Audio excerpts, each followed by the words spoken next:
Hi there. Some time ago I asked you lovely people whether you had any burning questions to ask me, and a friend of mine, Nick, asked me this one.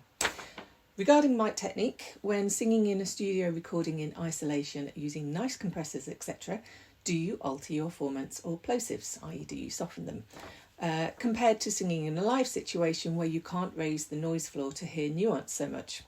How do you restrain from overreaching during quiet passages in a live situation?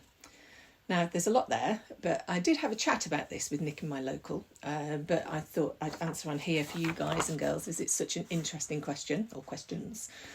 So there are a few interrelated questions, and I'll answer them as best as I can. Firstly, this is my personal view. I think it can be easy to compress vocals too much and to lose the dynamics. Since the voice is the instrument I really love to make the most of and play around with, I may try different singing techniques while recording, but may also accompany that with various vocal plugins depending on what I'm trying to achieve with that specific song.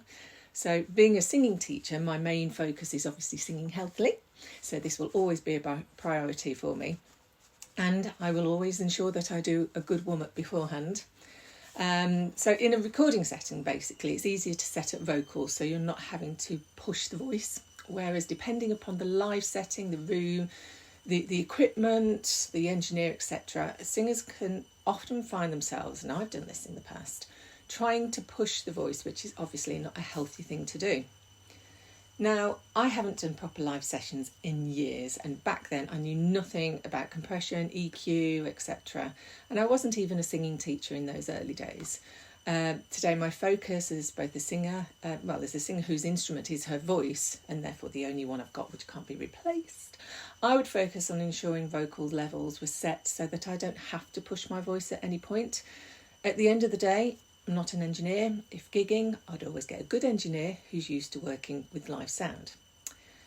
In the studio though, I like the voice to have contrast and texture, so if anything, I might lightly compress and then ride the vocals to take out any extremes that I don't like. Hopefully I'll have managed my plosives during recording, but I totally admit that I've been known to use technology to reduce the odd one here and there, and I think that's quite common in recordings.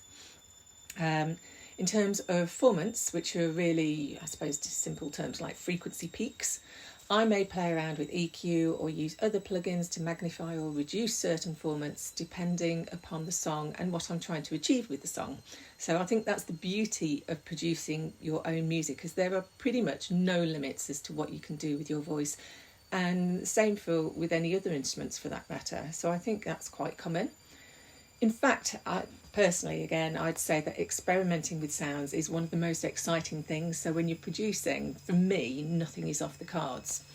So I hope I've answered that question for you, Nick, and it's not been too much of a roundabout answer for you.